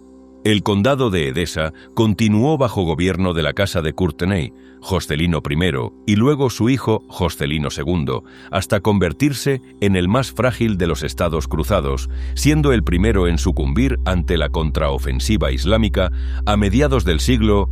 Ese trágico desenlace, emblematizado por la caída de Edesa en 1144, se vería más adelante, pero para este punto, la semilla de su destino ya estaba plantada en sus debilidades estructurales. Otro de los estados latinos nacidos de la Primera Cruzada fue el Principado de Antioquía, establecido en la gran ciudad de Orontes, conquistada por los cruzados en 1098. Antioquía, antigua metrópoli romana y patriarcal, tenía un valor estratégico y económico inmenso. Su fundador y primer príncipe fue Bohemundo de Tarento, un astuto y ambicioso noble normando que tras arduos asedios y maniobras políticas logró apoderarse de la ciudad para sí, desafiando tanto las reclamaciones del emperador bizantino, quien consideraba Antioquía parte de sus dominios, como la oposición de algunos compañeros cruzados. El nuevo principado no era muy extenso en territorio. Abarcaba esencialmente la rica llanura de Antioquía, el curso bajo del río Orontes, la costa adyacente con los puertos menores de San Simeón y San Juan de Acre, San Simeón y San Jan d'Acre, este último no confundir con Acre en el sur. Alejandreta, en el Golfo de Iskenderún, también quedó en su órbita, así como las sierras de la Manus que lo separaban de Cilicia.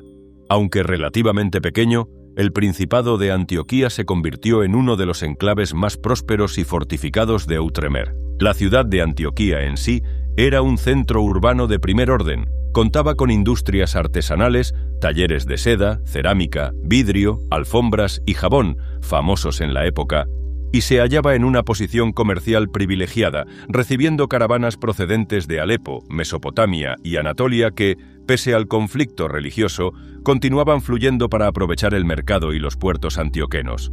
En cuanto a la población, el Principado de Antioquía presentaba una fisonomía diferente a la de Jerusalén.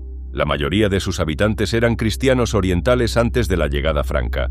Había gran número de griegos ortodoxos, leales al rito bizantino, comunidades sirias nativas, muchas de fe jacobita monofisita, e importantes poblaciones armenias, estas especialmente en las zonas rurales y montañosas circundantes, junto a algunos nestorianos y otras minorías.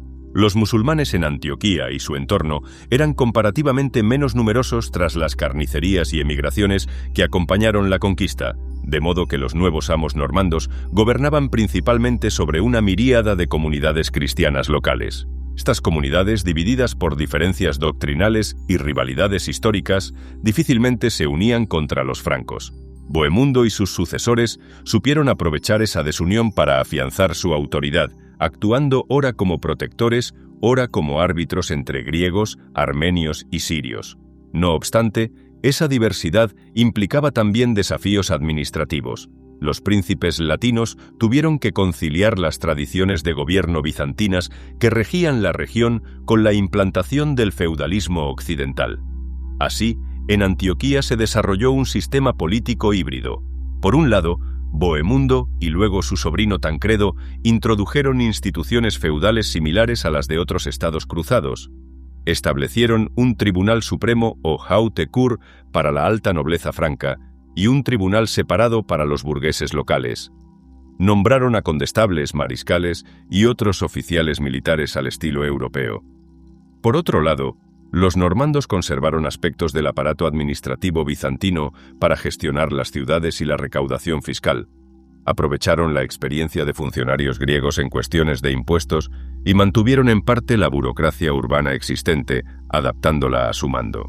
Tancredo, especialmente, siendo regente en ausencia de Bohemundo durante años cruciales, 1100 a 1112, administró Antioquía con mano firme, evitando dilapidar el patrimonio princiar en numerosos feudos. A diferencia del rey de Jerusalén, el príncipe de Antioquía retuvo bajo su dominio directo las principales ciudades y tierras fértiles del principado, concediendo feudos solo en las zonas fronterizas más expuestas donde necesitaba señores guerreros que contuvieran al enemigo.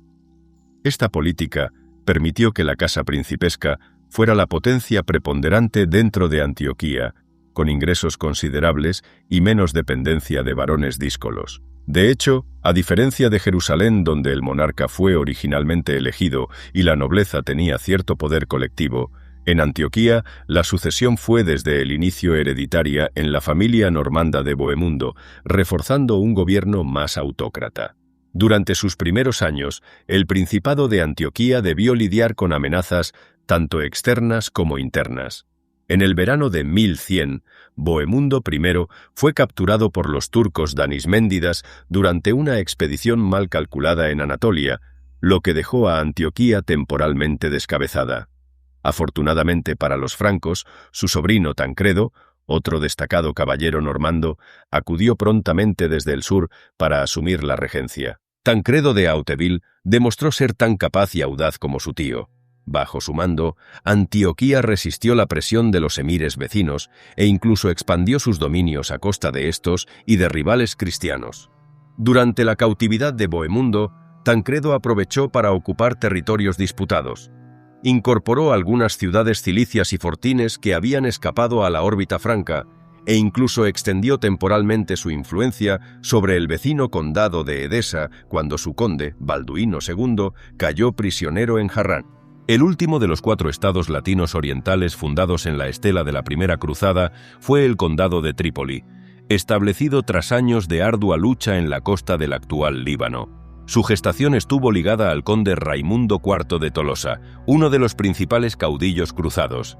Raimundo había participado en la conquista de Jerusalén, pero, ambicioso de crear su propio dominio, se dirigió poco después al norte para arrebatar la importante ciudad portuaria de Trípoli al emir local. Desde 1102, Raimundo de Tolosa se instaló con sus huestes en las inmediaciones de Trípoli y comenzó un prolongado asedio. Construyó un fortín en el Monte Peregrino sobre una colina frente a la ciudad, desde el cual hostigó a los tripolitanos y controló la comarca costera. Este sitio de Trípoli se alargó durante años y Raimundo no vería su conclusión. Murió en 1105, dejando la empresa a sus sucesores. Primero tomó el relevo un pariente suyo, Guillermo Jordán de Cerdaña, y luego el hijo de Raimundo, Bertrán de Tolosa, llegado de Occidente con refuerzos. La situación desembocó en rivalidades familiares por el control de la futura ciudad. el rey Balduino I de Jerusalén intervino como mediador y aliado, logrando que los cruzados unieran fuerzas en el cerco final. Finalmente, en el año 1109, Trípoli cayó en manos cristianas tras capitular su último gobernador fatimí. Los cruzados entraron en la urbe, que fue parcialmente arrasada y saqueada como represalia por la tenaz resistencia. Acto seguido, se constituyó formalmente el condado de Trípoli, quedando Bertrán de Tolosa investido como primer conde. Este nuevo estado comprendía la franja costera desde las cercanías de Biblos, Gibelet, en el norte hasta las fronteras con el reino de Jerusalén por el sur, el río Doggedo o cercano a Beirut, según los acuerdos de reparto. Su capital fue la propia ciudad de Trípoli, renacida como ciudad franca tras la expulsión de buena parte de sus habitantes musulmanes. El condado de Trípoli poseía características propias derivadas de su origen provenzal. A diferencia del ambiente normando de Antioquía o del franco-lorenés de Jerusalén, aquí muchos colonos y nobles procedían de Occitania, sur de Francia. En los primeros tiempos se habló la Languedoc en la corte condal, y la influencia cultural de Tolosa se dejó sentir. No obstante, con el paso de las décadas, Trípoli se integró plenamente en la comunidad de estados cruzados, adoptando el francés como lengua franca de la nobleza y reproduciendo las instituciones políticas de sus vecinos. De hecho, la constitución feudal de Trípoli fue semejante a la del reino de Jerusalén. El conde gobernaba asistido por un consejo de nobles, disponía de un tribunal supremo feudal y de otro para los burgueses, y su título era hereditario dentro de la casa de Tolosa. Una diferencia notable era que el conde de Trípoli gozaba de una autoridad relativamente sólida dentro de su territorio, ya que la nobleza local franca era menos poderosa o numerosa que la del reino jerosolimitano. El condado nació ya bajo un mando hereditario claro y además la ausencia de una aristocracia autóctona importante. Los musulmanes notables habían huido o perecido, y los cristianos nativos carecían de señoríos propios, hizo que hubiera menos disputas internas por el poder. Los musulmanes que sobrevivieron en las ciudades fueron reducidos en número y muchas de sus propiedades pasaron a manos de los conquistadores o de las órdenes religiosas. Por su parte, los cristianos orientales locales, entre los que destacaban los maronitas, una comunidad montañesa de habla siríaca y credo monotelita, en general recibieron a los cruzados como liberadores del yugo islámico y terminaron colaborando activamente con el nuevo régimen latino. En las montañas del Líbano, los maronitas prestaron apoyo militar y logístico a los condes de Trípoli, y con el tiempo su iglesia se acercó a la católica romana, facilitando la integración religiosa. Así, Trípoli se benefició de una relativa armonía social entre la minoría franca gobernante y buena parte de la población campesina cristiana, factor que fortaleció la estabilidad interna del condado en sus comienzos. Militarmente, el condado de Trípoli ocupaba una posición intermedia y tenía que protegerse de amenazas en múltiples frentes. Al norte, lindaba con el Principado de Antioquía, su aliado natural, pero con el que hubo disputas iniciales por la posesión de territorios fronterizos, resueltas en parte mediante la mediación de Jerusalén. Al nordeste y este, enfrentaba a los poderosos emires de Homs y Hama, así como a la ciudad independiente de Shaizar, enclavada en el valle del Orontes. Estas potencias musulmanas observaron con hostilidad la fundación del nuevo condado e intentaron incursionar en sus dominios. Para contenerlos, los condes de Trípoli fortificaron el interior montañoso. Castillos como Crac de los Caballeros, posteriormente entregado a la Orden Hospitalaria, o Montferrand, se alzaron en puntos estratégicos dominando pasos hacia el valle de la Beca y Siria central. Hacia el sur, Trípoli colindaba con el reino de Jerusalén a la altura aproximadamente de Beirut. La relación con Jerusalén fue de estrecha dependencia durante los primeros tiempos. De hecho, Bertrán de Tolosa y sus sucesores reconocieron al monarca jerosolimitano como una suerte de señor superior o protector. Aunque Trípoli era formalmente autónomo, la influencia política y militar de Jerusalén en el condado fue significativa, especialmente cuando la dinastía tolosana dio signos de debilidad. Por ejemplo, el conde Ponce, Pons, hijo de Bertrán, casó con una hija del rey de Jerusalén, reforzando la alianza dinástica. Y más adelante, en periodos de minoría de edad, o disputas sucesorias en Trípoli, el rey de Jerusalén actuó como regente o árbitro. Cabe señalar que tras la muerte de Ponce en 1137, su hijo Raimundo II heredó de niño y necesitó tutela. El rey Fulco de Jerusalén ejerció como regente en Trípoli un tiempo, lo que muestra esa relación de vasallaje práctico entre ambos estados. En cuanto a la organización feudal interna de Trípoli, el condado se subdividió en varios señoríos vasallos, muchos vinculados a familias de cruzados que habían colaborado en la conquista. Uno de los más notables fue el señorío de Gibelet, Biblos, otorgado a la familia genovesa en Briaco en agradecimiento por el apoyo naval de la República de Génova durante las campañas. Gibelet y su castillo pasaron a ser regidos por esta dinastía ítalo-franca, que contribuyó al florecimiento comercial del puerto. Del mismo modo, la ciudad de Tortosa, Tartus, en el extremo norte del condado, fue fortificada y administrada inicialmente por nobles provenzales y más tarde cedida a la Orden del Temple para su custodia. Otros enclaves como Arca en el interior, Batraun en la costa o pequeñas baronías rurales fueron repartidos entre los fieles del conde. En general, sin embargo, el conde de Trípoli conservó una porción sustancial de tierras en dominio directo, incluyendo la propia capital Trípoli y buena parte de las fértiles llanuras costeras, lo que le aseguró ingresos considerables y un control férreo sobre sus recursos. La economía condal se apoyaba en el comercio marítimo. Trípoli, con su excelente puerto natural, recuperó su papel como centro mercantil entre Oriente y Occidente, en la agricultura de las huertas costeras y en los viñedos y campos cerealísticos del hinterland. La presencia de comerciantes italianos fue particularmente intensa. Genoveses, pisanos y más adelante venecianos establecieron factorías en Trípoli, gozando de barrios y privilegios comerciales, lo cual dinamizó la prosperidad de la urbe a cambio de cierta pérdida de soberanía económica en esas zonas concesionadas. Culturalmente, el condado pronto recibió influjo de colonos de diversas procedencias francas, pero mantuvo un sabor provenzal en sus primeros decenios, perceptible en canciones de trovadores y crónicas originadas allí. En resumen, hacia mediados del siglo XII, los estados latinos de Oriente, Reino de Jerusalén, Principado de Antioquía, Condado de Edesa y Condado de Trípoli, habían emergido como entidades políticas distintivas, unidas por la fe y la causa común cruzada pero divergentes en sus condiciones geográficas y sociales. Cada estado había desarrollado sus particularidades organizativas. Jerusalén, como reino feudal teocrático en Tierra Santa, enfrentado a constantes peligros externos y cimentado en una delicada convivencia con pueblos autóctonos. Edesa, como marca fronteriza aislada, sustentada en castillos y en la osadía de aventureros, siempre al filo de la navaja. Antioquía, como principado normando pujante y cosmopolita, donde Oriente y Occidente se entremezclaban bajo la égida de una dinastía guerrera. Trípoli, como condado provenzal marinero, favorecido por la estabilidad interna y la cooperación de sus poblaciones cristianas nativas.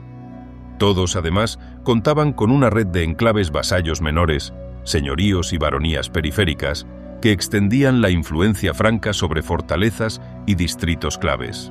Si, por ejemplo, el reino de Jerusalén tenía vasallos en lugares como Galilea, Sidón o Transjordania, Antioquía en las marcas del Orontes y posiblemente sobre señores armenios vecinos, Edesa en sus castillos dispersos a lo largo del Éufrates, y Trípoli en sus puertos y valles colindantes. Estos enclaves menores proveían una capa adicional de defensa y administración local, funcionando como piezas indispensables en la estructura feudal de ultramar. En conjunto, los estados latinos lograron echar raíces durante esa generación posterior a la Primera Cruzada, creando un frágil pero real mundo franco-oriental en la costa levantina. Sus soberanos y varones, aunque divididos en distintos estados, comenzaron a verse a sí mismos como parte de una misma comunidad o ultramarina, con intereses entrelazados. La génesis de la Orden del Temple y de la Orden de los Hospitalarios de San Juan de Jerusalén se remonta al contexto febril de la Primera Cruzada y sus consecuencias. Tras la conquista cristiana de Jerusalén en 1099, miles de peregrinos de Occidente comenzaron a acudir a los santos lugares. En la ciudad santa se estableció un hospital bajo la advocación de San Juan Bautista, destinado a atender a enfermos y viajeros devotos. Aquel hospicio, fundado por monjes liderados por el hermano Gerardo de Provenza, sentó las bases de la orden hospitalaria. Su misión inicial fue caritativa: dar refugio, cura y alivio a los pobres y peregrinos que llegaban agotados a Tierra Santa. Con el apoyo de comerciantes de Amalfi y del naciente reino de Jerusalén, el hospital ganó renombre por su piedad y eficacia en la atención sanitaria.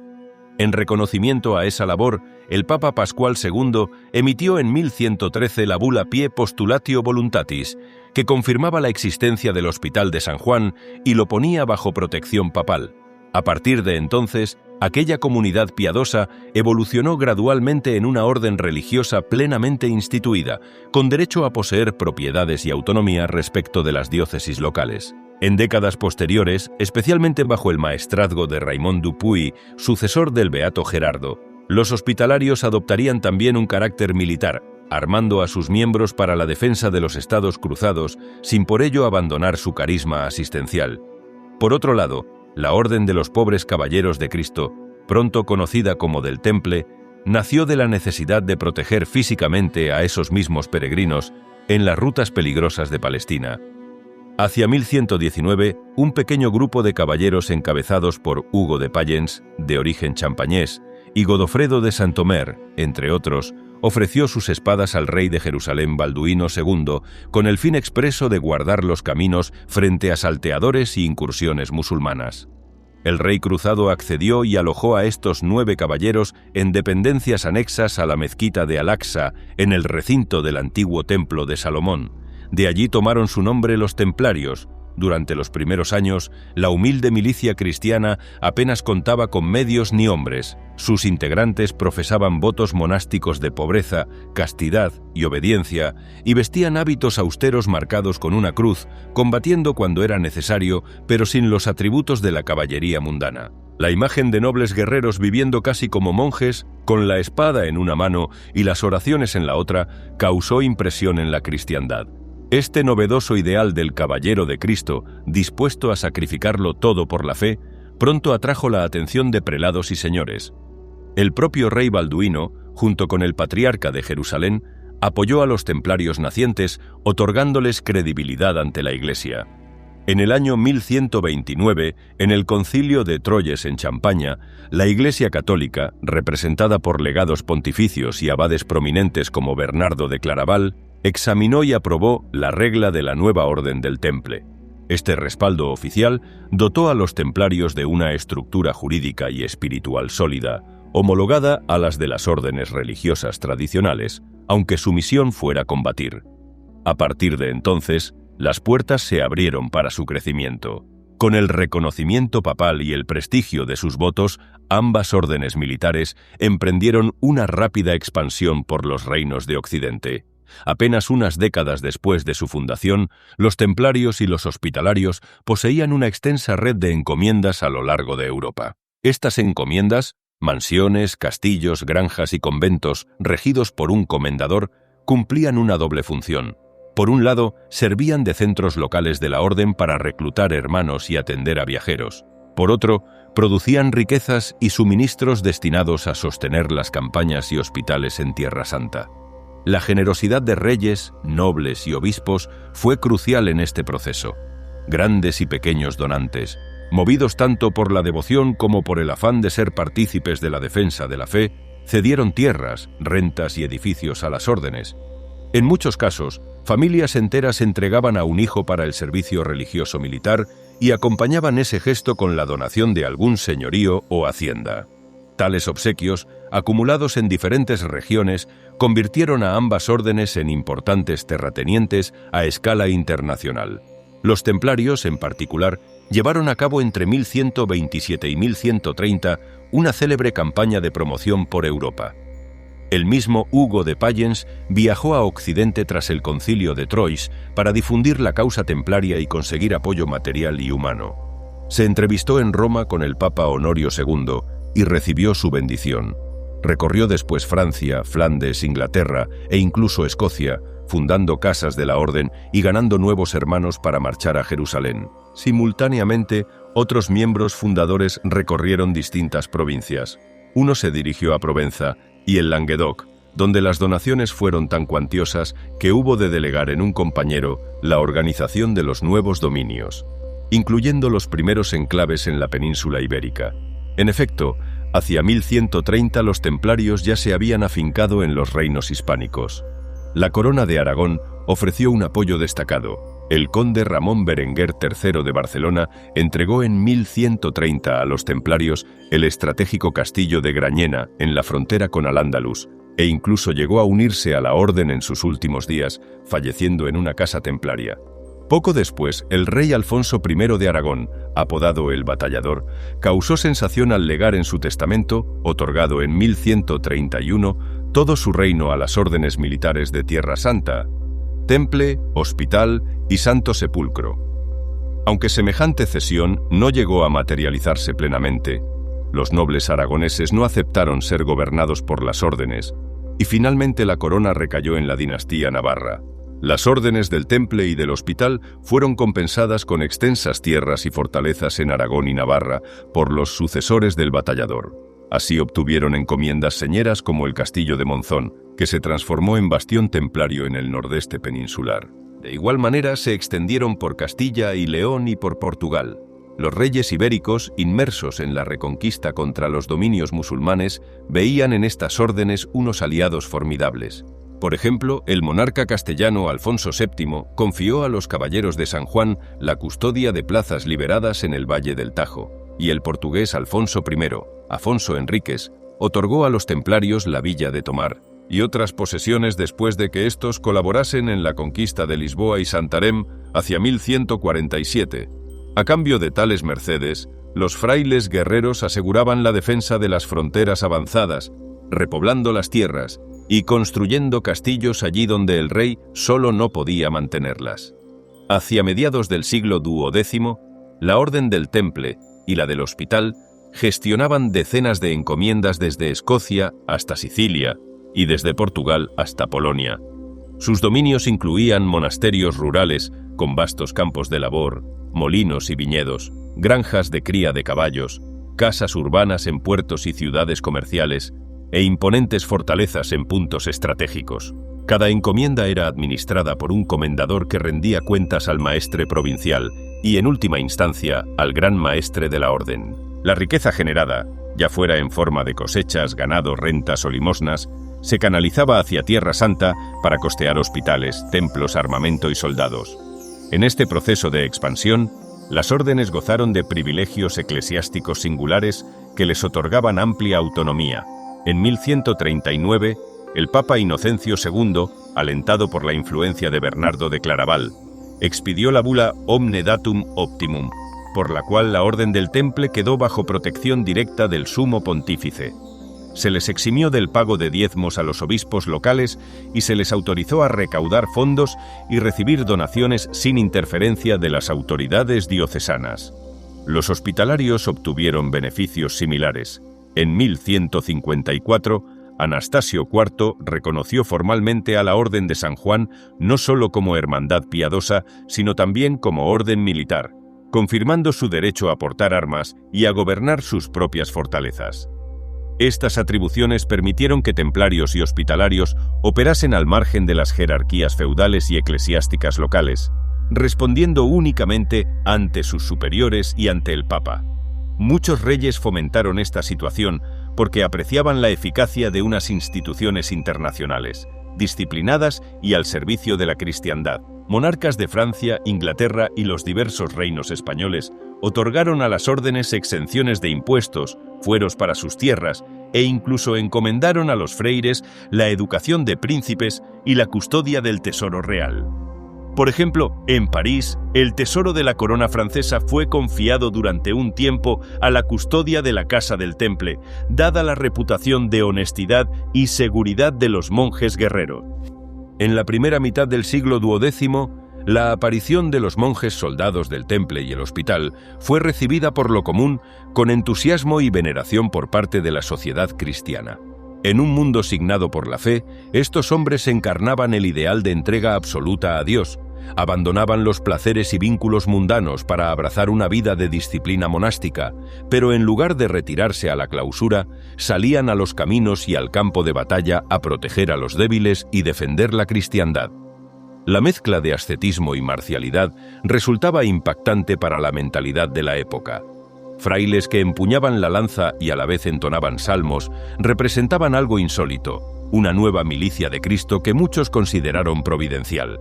Las crónicas medievales pronto propagaron la fama de los templarios y hospitalarios. Se alababa su valentía, su pobreza voluntaria y su fervor. Hombres de todas las clases acudieron a engrosar sus filas, segundones de familias nobles en busca de una causa honrosa, pero también caballeros humildes, escuderos e incluso campesinos libres que veían en la orden un camino de salvación espiritual.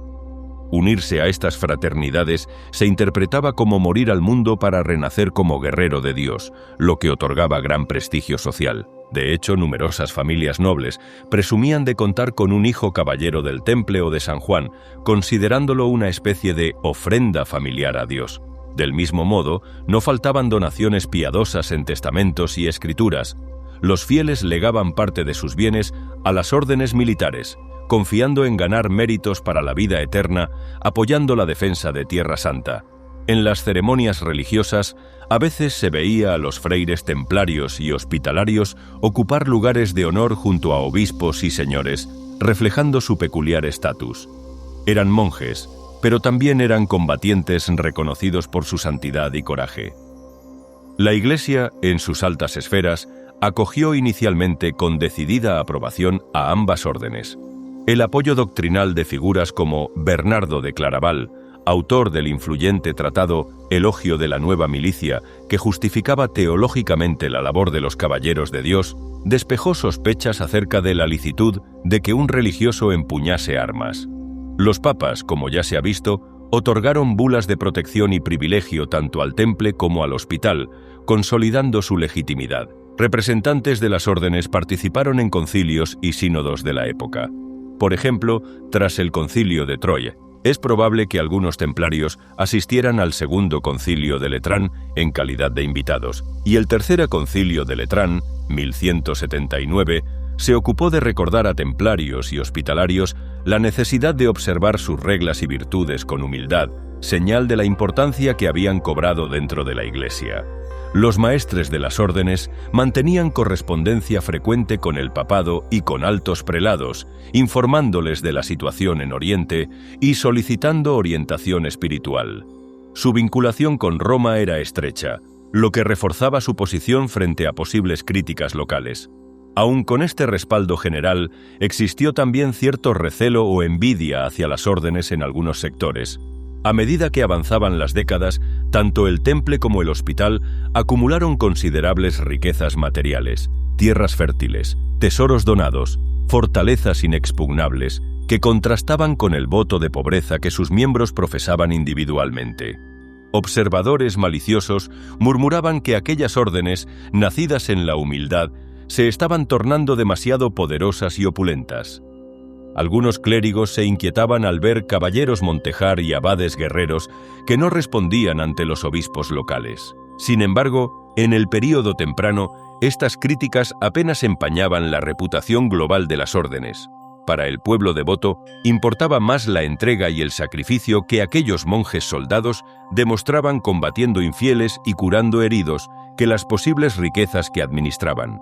De hecho, gran parte de sus ingresos se reinvertía en la causa sagrada, el mantenimiento de sus ejércitos y de sus hospitales, la construcción de iglesias y castillos defensivos, el socorro a viudas y huérfanos de los cruzados caídos, etc.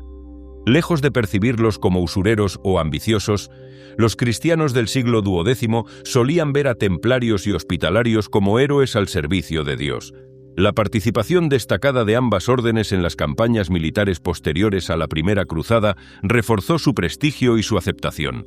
Durante la Segunda Cruzada, 1147-1149, por ejemplo, los templarios actuaron como vanguardia y guardaespaldas del rey Luis VII de Francia en su travesía por Anatolia, salvándolo de emboscadas gracias a su disciplina marcial.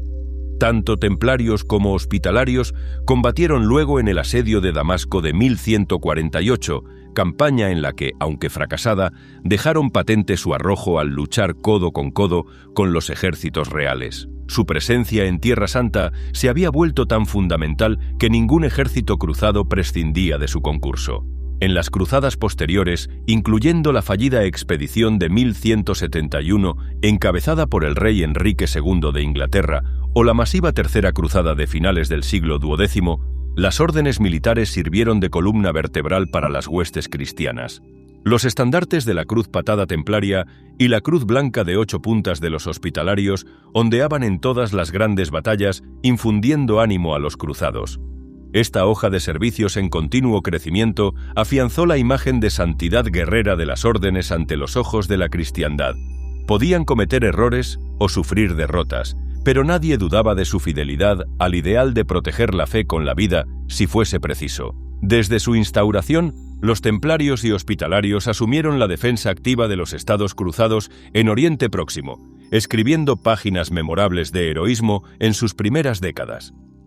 A medida que sus filas y recursos aumentaban, pasaron de escoltar caravanas de peregrinos a librar batallas campales y sostener fortalezas clave contra los ejércitos musulmanes. Ya en 1129, aún en los albores de la Orden del Temple, un puñado de templarios se unió al rey Balduino II en una ofensiva contra Damasco. Aunque aquella expedición no logró conquistar la ciudad, señaló el debut de la orden en operaciones militares de envergadura. Durante los años 1130, los caballeros del Temple extendieron sus guarniciones al norte hasta el Principado de Antioquía, donde recibieron la custodia de fortalezas como Bagras, en el paso de las montañas a Manus.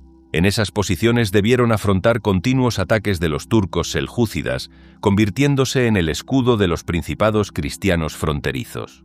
De igual modo, en el condado de Trípoli, la Orden del Hospital comenzó a asumir responsabilidades militares. Hacia 1142, el conde Raimundo II confió a los hospitalarios el imponente castillo de Krak de los Caballeros, enclavado en las montañas de Siria. Esta cesión tenía una lógica estratégica. Los monjes de San Juan demostraban tanta eficacia administrando hospitales como fortificando posiciones, y disponían ya de caballeros entrenados para la guerra. Bajo la bandera de la Orden, Krak de los Caballeros se convirtió en un baluarte inexpugnable que por más de un siglo contuvo las incursiones enemigas en la frontera oriental de Trípoli. Las órdenes militares no solo defendían fortalezas, también sobresalieron en campos de batalla abiertos, a menudo decantando el resultado con su participación. Una de las primeras victorias resonantes fue la toma de Ascalón en 1153. Esta ciudad portuaria, último bastión importante de los fatimíes egipcios en Palestina, fue sitiada por las fuerzas del rey Balduino III de Jerusalén. Tanto templarios como hospitalarios acudieron con todos los hombres disponibles para el cerco. Durante el asalto final, los freires combatieron ferozmente en la brecha de las murallas. La tradición cuenta que los templarios, fieles a su fama de intransigentes, preferían morir antes que retroceder. De hecho, en aquella batalla varios caballeros del Temple se internaron temerariamente en la ciudad antes de que el grueso del ejército les siguiera, sufriendo bajas considerables, pero su sacrificio contribuyó a la caída de Ascalón en manos cristianas. La victoria en Ascalón fue muy celebrada en Jerusalén, y en ella quedó patente el valor de las órdenes. Los hospitalarios atendieron a decenas de heridos tras la lucha, mientras los templarios custodiaban las puertas para impedir desmanes y proteger a la población civil, mostrando así ambos carismas, la caridad y la valentía, complementándose en la hora del triunfo. A lo largo de las décadas siguientes, templarios y hospitalarios participaron en casi todas las campañas importantes de Tierra Santa. Sirvieron de vanguardia en escaramuzas y de retaguardia protegiendo retiradas difíciles. Su disciplina, superior a la de la caballería feudal ordinaria, los hacía especialmente aptos para misiones peligrosas. Por ejemplo, en 1177, durante la ofensiva del sultán Saladino sobre el reino de Jerusalén, un pequeño contingente combinado de templarios y hospitalarios contribuyó de forma crucial a la famosa victoria de Mongiza. En ese combate, el joven rey Balduino IV leproso y apenas 16 años de edad, sorprendió con 600 caballeros a un ejército musulmán muy superior en número. Los cronistas relatan que los caballeros del Temple cargaron compactos al lado de los hospitalarios contra las huestes sarracenas, gritando «Dios lo quiere», como en los tiempos de la primera cruzada. El choque fue tan violento que desbarató al enemigo. Saladino tuvo que huir apresuradamente y los cristianos obtuvieron una victoria casi milagrosa. Tras la batalla, los freires se ganaron aún más la admiración de sus correligionarios. Se dijo que combatían sin temor, pues preferían la muerte a la rendición, considerando que caer prisioneros del infiel era una desgracia peor que morir por Cristo. Historias así, difundidas por toda Europa, mitificaron la figura del templario y del hospitalario como guerreros invencibles e inflexibles en su fe. En el terreno defensivo, las órdenes transformaron la arquitectura militar de Outremer. Construyeron y refortificaron numerosas fortalezas estratégicas que se volvieron el esqueleto de la resistencia cristiana. El Temple levantó el castillo de Gaza tras la conquista de Ascalón, protegiendo el flanco sur del reino jerosolimitano. También fortificó plazas como Safed en Galilea y Tortosa, en la costa siria, entre otras. Los hospitalarios, por su parte, además del Krak, tomaron a su cargo castillos como Bet Gibelin, Beit Gubain, cerca de Hebrón, cedido por el rey Fulco de Jerusalén en 1136 para vigilar la llanura hacia Egipto. Cada castillo administrado por las órdenes se convertía en un centro de poder autónomo. Las guarniciones monásticas, bien aprovisionadas gracias a las encomiendas de Occidente, podían aguantar sitios prolongados sin auxilio exterior.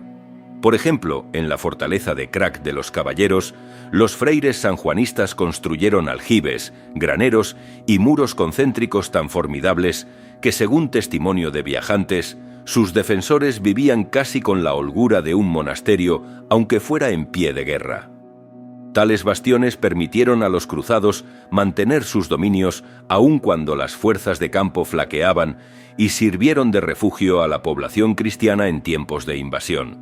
La colaboración con los poderes cruzados locales fue constante. Las órdenes militares, aunque independientes, trabajaban mano a mano con los reyes de Jerusalén y con los condes y príncipes de ultramar. Frecuentemente, el Temple y el Hospital actuaban como aliados privilegiados de la corona de Jerusalén. A cambio de recibir castillos o aldeas en feudo e importantes concesiones, se comprometían a defender regiones enteras en nombre del rey. Esta relación era mutuamente beneficiosa. Por un lado, los reyes latinos obtenían guarniciones profesionales y leales sin coste directo para la corona. Por otro lado, las órdenes incrementaban su prestigio político y su experiencia militar. En las cortes de Jerusalén, Trípoli, Antioquía y otros estados cruzados, no era raro ver a los maestres templarios y hospitalarios sentados en los consejos de guerra, opinando al mismo nivel que los grandes varones. Asimismo, las órdenes llegaron a actuar como mediadoras o embajadoras en tratados locales. En ocasiones, templarios negociaron treguas con ciertos emires musulmanes vecinos para asegurar la paz temporal en una frontera o intercambiaron prisioneros aprovechando sus contactos internacionales. Los hospitalarios, con su vocación también asistencial, mantenían relaciones relativamente cordiales con algunas comunidades locales e incluso con autoridades musulmanas cuando se trataba de intercambiar médicos o remedios para cautivos. Todo ello sin traicionar nunca su objetivo primordial: fortalecer la posición cristiana en Tierra Santa. En síntesis, durante sus primeros años y décadas de existencia, la Orden del Temple y la Orden Hospitalaria de San Juan pasaron de ser experimentos incipientes a convertirse en pilares de la cristiandad medieval. Su expansión en Europa occidental les brindó los medios para sostener una guerra lejana. Su aceptación social y eclesiástica les otorgó legitimidad y continuos refuerzos de hombres y recursos. Y sus hechos de armas en Oriente consolidaron su leyenda. Aquellos monjes guerreros forjaron un modelo nuevo de santidad activa, demostrando con su vida marcial que, en el ideario medieval, la cruz y la espada podían marchar juntas al servicio de Dios.